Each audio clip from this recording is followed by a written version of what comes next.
Eu quero que você abra comigo a sua Bíblia nessa última ministração que eu tenho para oferecer. Eu quero falar sobre o próximo nível da oração. Todas as ministrações de domingo que eu tenho falado aqui, eu tenho falado sobre oração. Qual é o próximo passo, pastor? Línguas estranhas. Eita glória. Quem é que gosta de falar em línguas estranhas aí, hein? E receber poder do Senhor? Gênesis capítulo 11, versículo 1. Abra comigo a sua Bíblia. Quero fazer essa leitura rápida com o tempo que eu tenho aqui. Gênesis capítulo 11, versículo 1 em diante. Olha o que diz a palavra de Deus. Eu vou ler em 2 textos e depois a gente amarra isso aqui, tá? No mundo todo havia apenas uma língua. Diga, uma língua. Um só modo de falar. Saindo os homens do Oriente, encontraram uma planície em Sineá e ali se fixaram.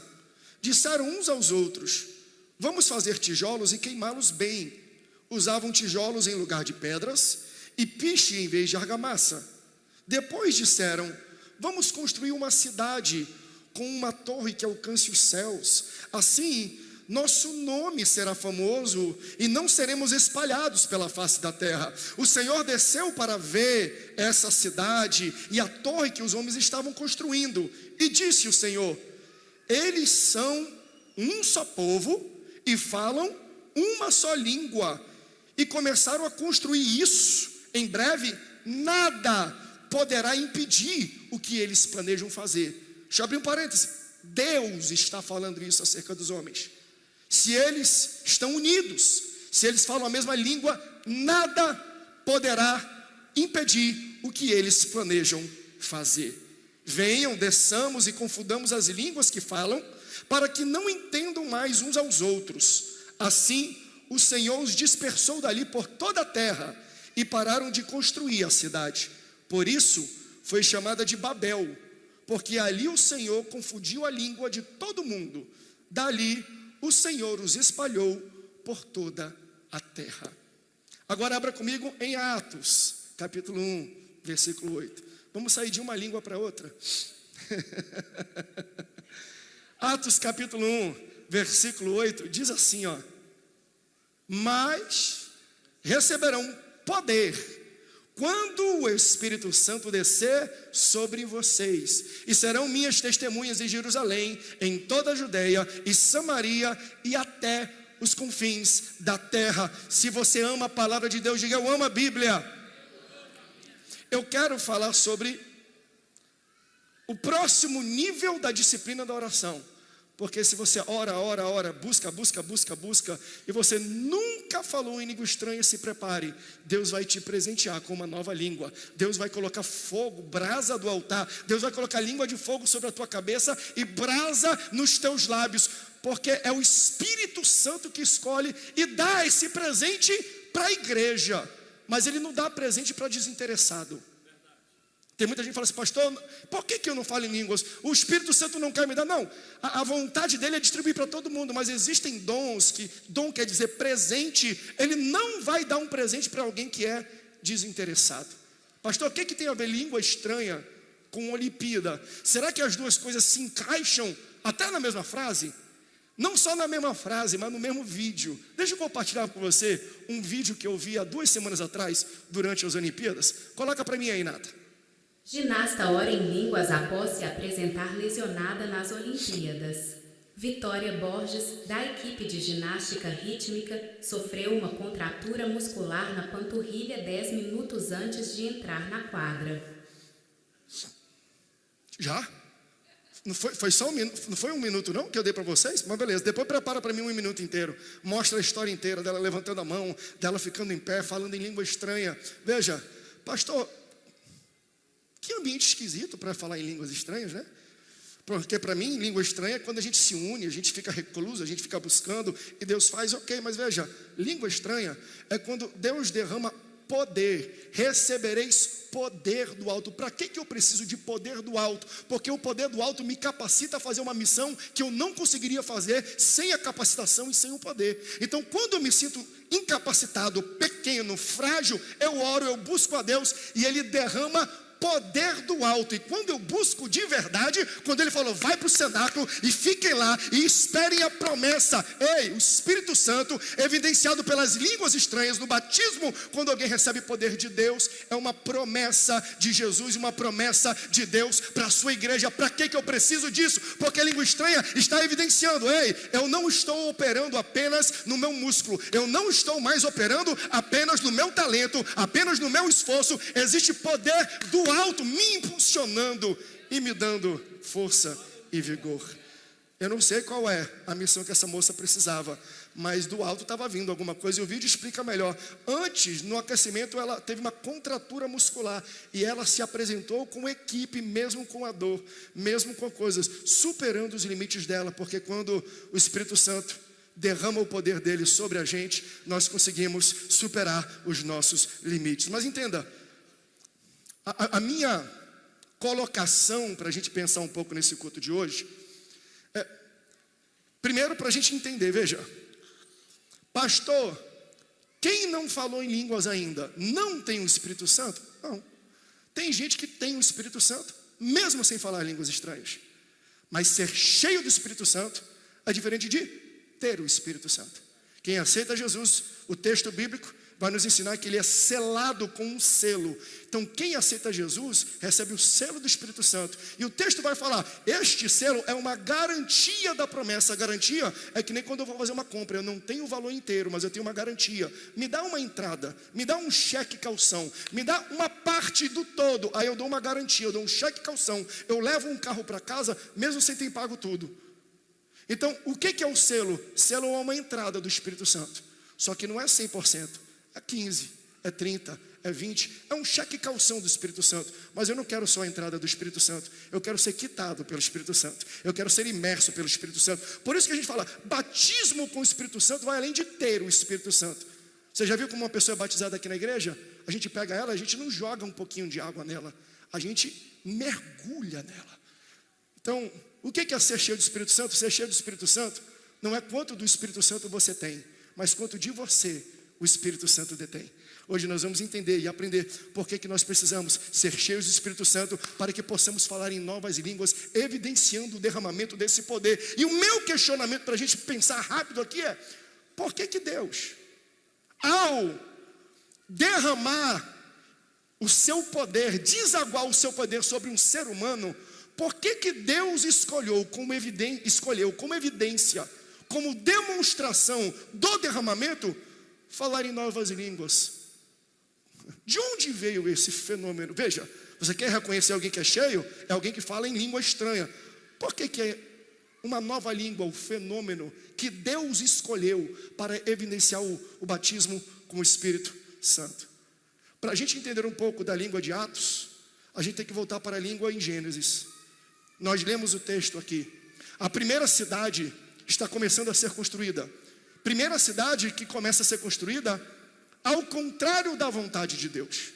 O texto vai nos falar que Nimrod, um líder de Babel, ele se reúne com pessoas e fala, façamos uma cidade. Além de fazer a cidade, vamos construir uma torre bem alta para a gente alcançar o céu. Vamos construir uma edificação tão alta, tão grande, para a gente chegar até Deus. Deus não é contrário à construção. Deus não é contrário à produção, à multiplicação, ao empreendedorismo. Pelo contrário, o meu Deus é um Deus que fala assim, cresçam, isso, multipliquem, sejam abençoados. Só que Deus dá uma ordem muito explícita em Gênesis capítulo 9. Ele fala assim, ó, cresçam, porque eu gosto de quem cresce. Multipliquem, porque eu gosto da bênção, eu gosto do empreendedorismo. Mas se espalhem. Só que Nimrod, ele pega algumas das ordens de Deus e mete ordens humanas no meio. Ele fala assim, vamos crescer, vamos multiplicar, mas não vamos se espalhar não. Vamos ficar todo mundo junto. Deus quer distanciamento social, eu quero aglomeração. Vamos ficar todo mundo perto, porque quando está todo mundo perto, a gente tem força, a gente tem mão de obra, e a gente vai conseguir construir coisas que ninguém construiu. E a gente vai fazer uma torre tão alta que nós vamos chegar até Deus. Deus não é contrário à construção. O problema é a motivação. Então, aqui ele deixa muito claro. Qual é a motivação dele? Bem, construamos para que tornamos o nosso nome grande, para que nos tornamos célebres. Então em um ato, ele faz 3 coisas que desagradam a Deus. Primeiro, ele faz uma torre alta. Por que ele quis fazer uma torre alta? Talvez pelo aprendizado que ele teve. Veja, Nimrod é bisneto de Noé. O que Deus fez com Noé? Deus resetou, reiniciou a humanidade através de uma grande inundação. Ele fala, olha, vamos construir algo tão alto que quando vier a inundação, nem água vai conseguir atingir a altura e a dimensão daquilo que nós estamos fazendo. O que é isso? Autossuficiência. O que eu construo me salva. O que eu faço, a obra da minha mão, é o que vai trazer livramento para mim. Segundo, desobediência descarada, porque Deus falou, espalha, e ele falou, vamos juntar. E terceiro, ele quis tornar o nome dele famoso, e não o de Deus. Como é que ele materializa 3 erros em um só? Fazendo uma torre, que nós conhecemos como Torre de Babel. Vamos construir algo, nós homens, para que a gente chegue até Deus. Só que para você chegar até Deus, você não chega até Deus subindo. Você quer chegar até Deus? Chega até Deus descendo. O texto bíblico vai nos falar, se você quer ser o maior, seja o menor. Se você quer ser o primeiro, seja o último. Se você quer ser o maior, seja o menor. Seja servo de todos. O maior erro do homem é que o homem quer chegar até Deus da maneira errada. Até Deus, quando quis se aproximar do homem, não pegou o homem e levou para o céu. A oração do Pai Nosso que estás no céu, santificado seja o teu nome, venha a nós o teu reino. Eu não quero que o reino da terra suba para o céu, eu quero que o reino do céu desça aqui na terra. Não é isso? Por isso que Filipenses 2, versículos 3 e 4 diz assim, não façam nada por contenda, não façam nada por vanglória, mas por humildade, porque Jesus, sendo em forma de Deus, não teve como usurpação ser igual a Deus, mas ele se esvaziou de si, tomou forma de servo, semelhante a homens, e humilhou-se a si mesmo. Então, Jesus, no último momento do seu ministério, ele não construiu uma torre, ele lavou o pé. Porque ele está demonstrando a marca do meu ministério. E se você quer alcançar o Pai, não é construindo torre para cima, mas é se humilhando, se ajoelhando e servindo ao próximo. Porque na terra você vai ser valorizado pelo número de pessoas que te servem, mas no céu não. No céu você é valorizado pelo número de pessoas que você consegue servir. Nós alcançamos o céu quando nós descemos. Nós somos exaltados por Deus quando nós nos humilhamos. Tem alguém que pode glorificar a Deus aqui nesse culto da tarde? Né? Deus, quando quer se relacionar com o homem, ele não traz o homem para o céu, não. Deus desceu para a terra, e nós temos que ter isso em mente, porque nós entendemos que prosperidade e estar próximo do chamado de Deus para a nossa vida é quando nós somos exaltados, é quando nós somos vistos, é quando nós subimos, é quando nós crescemos, é quando a gente está no altar. Tem muita gente que fala assim, o meu sonho do ministério, eu vou, Senhor, sinal que tu completou na minha vida, o teu chamado é quando eu subir naquele púlpito e pregar. Então para o camarada, todo o trabalho, toda a oração, todo o jejum, todo o monte, toda a busca de Deus não valeu em nada, porque para ele é ser visto no púlpito que importa. Mas você entende isso? Eu sei, porque quando a gente sobe nesse púlpito, eu estou sendo visto. Eu estou com o microfone, as luzes estão voltadas para mim, eu tenho a notoriedade. Então a gente às vezes acha que isso aqui é a realização do projeto de Deus na nossa vida. Todo mundo quer altar, mas ninguém quer cavar poço, não é verdade? Porque no altar você é visto. Quando eu cavo poço, eu estou sendo enterrado lá embaixo. Mas quem realmente precisa te ver, não te vê na horizontal, ele te vê na vertical, ele vê de cima para baixo. Para ele pouco importa se você está em cima de um púlpito, ele quer ver o quão humilde você é, o quão disposto você está de servir as pessoas. Então você não alcança a Deus quando você sobe, você alcança a Deus quando você desce. Erro dele. Vamos subir para alcançar a Deus. Meu filho, constrói para baixo então. Cava lá para baixo, vai lá para baixo e te humilha. E ele começa a querer se exaltar. Eu vou construir para chegar até Deus e fazer o meu nome famoso. Entenda aqui, a exaltação sempre maqueia, esconde um espírito de rebeldia. Então, por que rebeldia? Veja, rebeldia é algo complexo, porque rebeldia é contagioso. Um rebelde nunca se rebela sozinho, ele sempre chama alguém para uma furada, sempre tem alguém junto. Você já viu, nunca teve um rebelde, Satanás, quando se rebelou contra Deus, levou 1/3 dos anjos. Cuidado para você não se rebelar, porque você está levando muita gente boa junto contigo. Ou cuidado para você estar perto de um rebelde, porque um rebelde nunca vai para o fundo do poço sozinho, nunca é exposto sozinho. Sai de perto de pessoas que têm raiz de rebeldia, de pessoas que têm espírito rebelde. Por que eu estou dizendo isso? Porque nós estamos lendo a história, a linhagem, a genealogia de alguém, não apenas que demonstra uma rebeldia, mas ele é um fruto de uma raiz de rebeldia. Eu estou falando de Nimrod. Nimrod é a 4ª geração de Noé. Noé tem 3 filhos, Sem, Cã e Jafé. O filho Cã de Noé tem um outro filho, e desse filho que vem de Cã, vem Nimrod.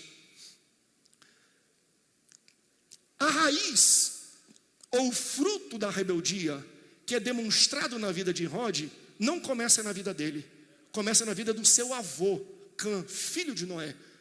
Tem uma história da Bíblia que fala o seguinte, que Noé, quando ele chega, ele constrói um altar, ele monta, ele constrói uma vinha, ele planta uma vinha, e quando essas vinhas dão os seus primeiros frutos, uvas bonitas, lindas, vistosas, ele pega aquilo e faz o fruto da vide, ele faz vinho, e o vinho é muito bom, e ele bebe todo o vinho de uma vez só, fica doido, fica bêbado.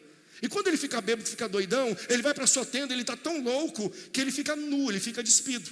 Aí Cã, o filho de Noé, quando entra e vê aquele papelão do seu pai, o que ele faz? Ele sai da tenda e ele compartilha, e ele espalha para fora a vergonha que ele viu dentro. O que é isso?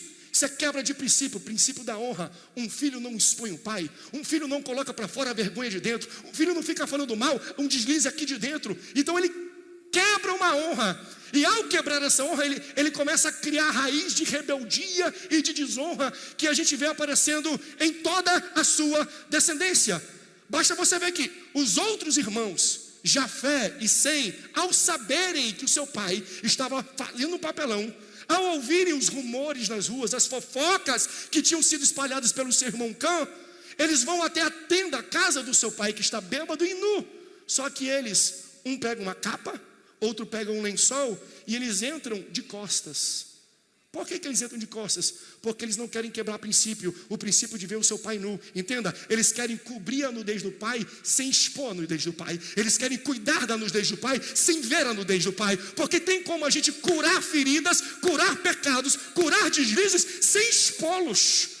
Senhor, derrama sobre a nossa igreja e levanta mais 100, levanta mais Jafés, pessoas que estão dispostas a entender erros, a ver pecados, a ver deslizes, mas não expô-los.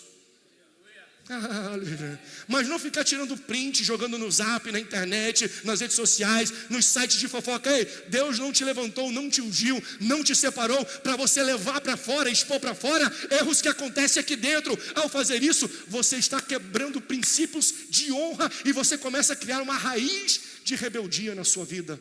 Não faça isso. Não seja alguém que plante a raiz de rebeldia na tua casa, porque a tua 2ª, 3ª, 4ª geração vão colher dos frutos daquilo que você plantou. Eu estou falando de Cã. E o erro de pessoas que têm um espírito de Cã, ou espírito de cão, se assim eu posso dizer, é achar que Noé vai ficar nu para sempre, é achar que Noé vai ficar bêbado para sempre, é achar que Noé vai ficar desnorteado para sempre, vai ficar caído para sempre.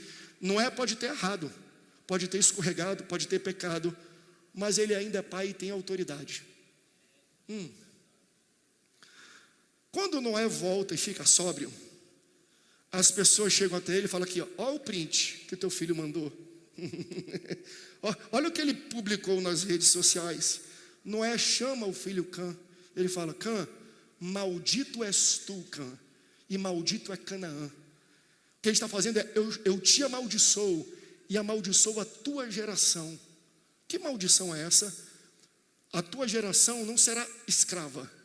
Não, a tua geração não será serva, será escravo de escravo.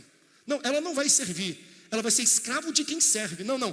Veja, não é de empregado, eles serão empregados de quem é empregado. Eles nunca vão crescer na vida, eles nunca vão ter posição de autoridade. Essa é a sua sentença. Então veja, Nimrod, neto de Cã, está vivendo a maldição que o seu avô plantou, porque ele vive numa descendência que quebra princípios. E Deus não coloca no poder pessoas que quebram princípios. Pastor, como assim? Está cheio de gente na política, fora cheio de princípios errados. Veja, não foi Deus que colocou aquele povo, foi o nosso voto. Entende? Deus não dá poder para alguém votando numa urna, mas derramando óleo na cabeça. A forma de Deus exaltar e eleger alguém não é no voto, é no óleo. Nós às vezes colocamos pessoas que quebram princípios, não deveríamos, temos que notar muito bem, mas Deus não. Quebrou o princípio, não terá autoridade. Lembra quando Saul tinha quebrado princípios e Deus vai até Samuel e fala: Samuel, até quando tu vai chorar? Até quando tu vai ter pena de Saul? Eu já tirei minha mão dele. Não, eu já tirei minha unção. O meu favor já não está sobre a cabeça dele. Não só isso, eu já escolhi outro. Quem? O menor da casa de Jessé. Porque para subir você tem que descer. Para você ser exaltado você tem que se humilhar. O menor da casa de Jessé. O menino não tem nome, o menino não tem histórico, o menino não tem currículo, mas ele tem um coração segundo o meu. Aleluia. Quer ser exaltado, escolhido por Deus, tenha um coração conforme o coração de Deus. Aí ele está vendo todo aquele trabalho, Deus desce até o local, e ele começa a observar. O que é que Deus nota? Deus fala assim: rapaz, estão unidos, estão falando a mesma língua, ninguém vai parar esse povo.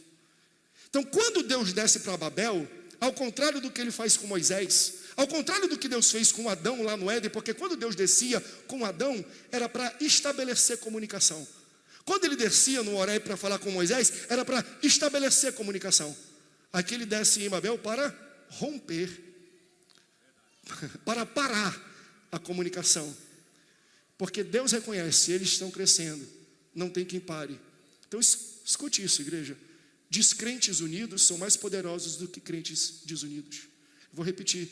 Descrentes, povo de Deus desunido, tem menos poder do que um ímpio unido. Então a forma do diabo vencer a igreja é através da desunião. Pode ficar cada um com a sua catedral, pode ficar cada um com o seu ministério, pode ficar cada um com a sua televisão, com a sua iniciativa, com o seu trabalho, desde que vocês estejam separados. O diabo não tem medo de igreja grande, ele tem medo de igreja unida.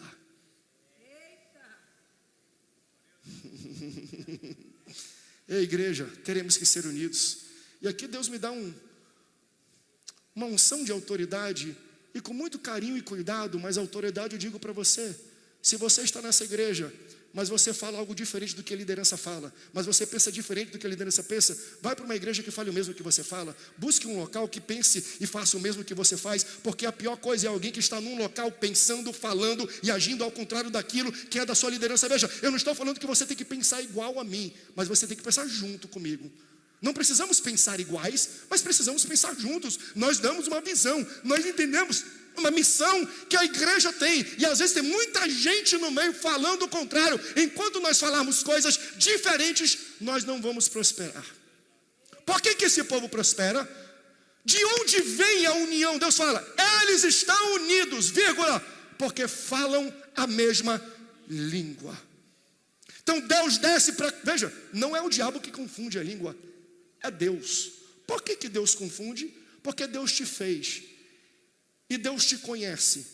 Deus fala assim: qual é a melhor forma da gente criar caos, da gente criar desunião, da gente romper a comunhão? Como é que a gente tira a convivência de pessoas? Bem, Deus dá uma dica: sendo o teu Criador e te conhecendo no profundo, Ele faz assim, ó: se você quer colocar o projeto de homens por terra, simples, confunda a linguagem. Quando não falamos a mesma língua, estamos fadados ao fracasso. Não sou eu que estou dizendo, é o que Deus fez. Quando não falamos a mesma língua, estamos fadados ao fracasso. Então o segredo, meu amor, da união desse povo é porque eles têm a mesma língua, é porque a comunicação deles funciona. Porque quando a gente fala o contrário daquilo que é estabelecido como visão, nós estamos em rebeldia. E nessa noite Deus está dando sabedoria. Nessa tarde para a nossa igreja nós vamos quebrar raízes de rebeldia, raízes de espíritos de Cã, de Nimrod, de pessoas que querem fatiar, destruir, trazer desordem, desunião entre nós. Só para você lembrar aí aqui, para a gente ter uma ideia um pouco, Babel significa confusão. É de Babel que nós tiramos a origem do nome Babilônia, porque Babilônia era um povo que vinha de lugares totalmente diferentes, é um monte de gente unida. Babilônia, o que é isso? É um caos onde está todo mundo junto. Então a comunicação é quebrada. E porque Deus quebra a comunicação, eles se espalham e eles se dispersam. A força da união de um povo está na língua. A força da união de uma igreja está na língua. Se nós falarmos a mesma linguagem, nós teremos poder. A força de um povo está na língua que eles falam. E Deus, nos conhecendo, falou: eu vou dispersar, eu vou confundir a língua. Jesus não matou Nimrod, Jesus não dispersou, Jesus não mandou prender, Jesus não tirou a habilidade da liderança. Não, é só a gente mudar a linguagem. Então veja, desde esse episódio o povo vive um caos, porque não fala a mesma língua. E porque não fala a mesma língua, eles se espalharam por todo o planeta e por toda a terra. Países foram criados, etnias foram criadas, separações geográficas, governos foram criados, e muitos entram em guerra porque eles não falam a mesma língua. Aí Deus, depois de ver tudo aquilo, entendeu? Bem, o meu projeto é que vocês crescessem, que vocês multiplicassem e vocês se espalhassem pela terra. Aí chega um tempo que Deus olha e fala assim: tá aí, tá todo mundo grande, tá todo mundo estabelecido e tá todo mundo separado. Agora eu vou colocar um novo plano em curso, porque ele entende que chegou um novo momento.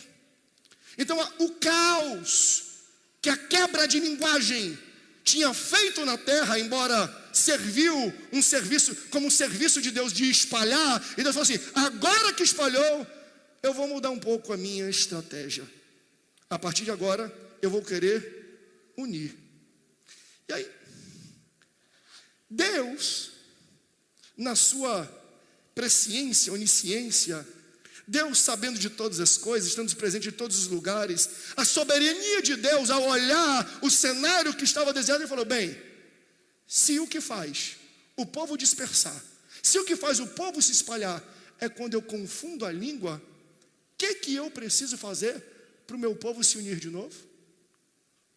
Eu preciso dar uma mesma língua. Uma pessoa falou aleluia, a Nani falou glória a Deus aqui na frente.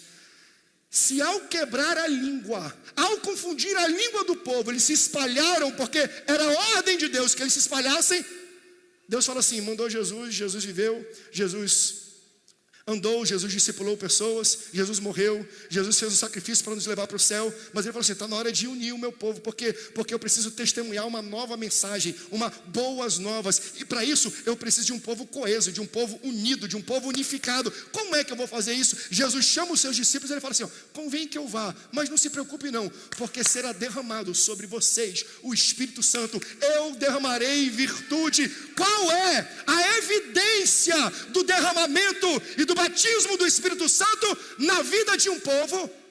Novas línguas. E todos falaram línguas, e todos falaram a mesma língua, e todos foram cheios do Espírito Santo. Meus irmãos, e a banda já pode subir, que eu quero cantar um pouco para esquentar essa tarde. Eu estou achando que o ar-condicionado está muito frio, vocês estão muito paradinhos, vocês estão muito caladinhos. Então entenda, se a confusão de língua separa, a unificação de uma língua une. Aí Deus está olhando para o mundo inteiro e está falando: está na hora de eu levantar um exército para ser a minha testemunha, porque vocês testemunharão, irão em Jerusalém, vocês irão em Samaria, vocês irão até os confins da terra, até a moça, você irá lá em Paris, e eu vou usar uma língua que o povo lá do Brasil, que o povo lá da África do Sul, ao ver esse vídeo vai falar: eu falo essa língua também, eu estou entendendo o que essa moça está fazendo, eu sei de que exército ela está, eu sei de onde ela é. Então quando Deus olha olha para a terra, ele fala: eu preciso promover união no meu povo. Se a mudança de língua desune, a mesma língua une. Aí Deus faz: eu vou dar uma língua para todo o meu povo. Você entende que quando você fala em línguas, você é edificado. Quando você fala em línguas, evidencia que você está recebendo o poder do alto. Mas quando você fala em línguas, você está se unindo a um exército no planeta Terra. Porque quando, não sei você, mas quando eu fui lá para Angola, eu gosto disso. Quando eu viajo para os Estados Unidos, uma vez eu fui lá na Coreia do Sul, e eu fui lá na igreja, lá na Fuyo do Gospel Church. Falei assim: eu quero cantar, mas eu não estou entendendo nada. Eu quero ver como é que é a língua estranha. Eu sentei do lado de um povo que eu vi. Esse aqui, eu olhei para o sapato e falei: ó, é igual do Brasil, é sapato de profeta, tá com suspensório, esse deve ser tocha. Eu sentei do lado, e ele estava xon. Eu falei: será que já está falando língua? Daqui a pouco, eu ouvi um sul-coreano, xarabá, cantereba, seiando. Eu falei: conheço essa língua. Eu já ouvi essa língua. Toda vez que o poder de Deus cai na igreja, nós falamos essa língua. Meu irmão, eu me uno a ti, e nós somos do mesmo povo, nós estamos debaixo do mesmo senhorio, o nosso general é o mesmo, nós estamos lutando a mesma guerra, nós estamos do mesmo lado. O que me une a ele? As línguas estranhas. Por isso, meus irmãos, eu dei toda essa volta para a gente poder entender. Por que será? Veja, isso aqui não é teologia não, mas é um bom pensamento. Por que Deus, na sua soberania, vai escolher língua, uma única língua, como fator de manifestação de união do seu povo?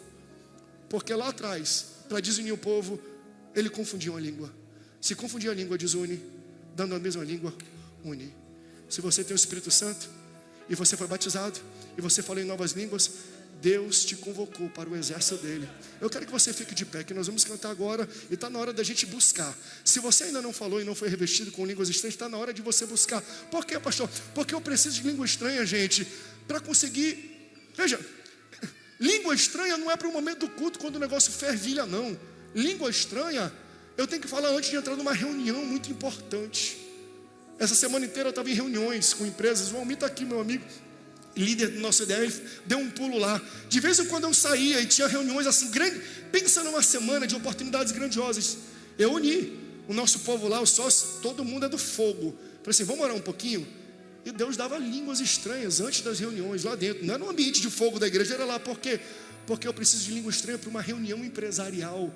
Porque quando eu falo em língua estranha, eu tenho capacitação do céu, uma capacidade que vai além da minha. Quando eu olho para aquela moça que tinha rompido, sei lá o que aconteceu com a perna dela, como é que você vai performar diante de todo mundo contundida? Aí depois eu entendi, mesmo mancando eu entendi por que ela teve forças. Quando ela saiu daquele quadrado lá, quando ela saiu daquele chão, ela saiu, e quando eu olhei eu falei assim: essa moça é do meu exército. É bom saber que tem uma ginasta olímpica no exército do Senhor. Essa vai confundir o inferno. Essa, através do esporte, através da performance, ela vai levar o nome de Jesus para o mundo inteiro. Quando nós falamos em línguas estranhas, Deus está falando: chegou o meu novo plano, eu vou unir o meu povo ao redor do mundo e eu vou dar uma nova língua. Tem alguém aqui nessa noite que fala essa língua? Se você não fala em línguas estranhas, vamos cantar aqui. E eu vou fazer um apelo depois para a gente terminar por causa do horário. Pode vir, louvor, pode subir aqui, isso, sobe o som. Eu quero que você cante um pouco.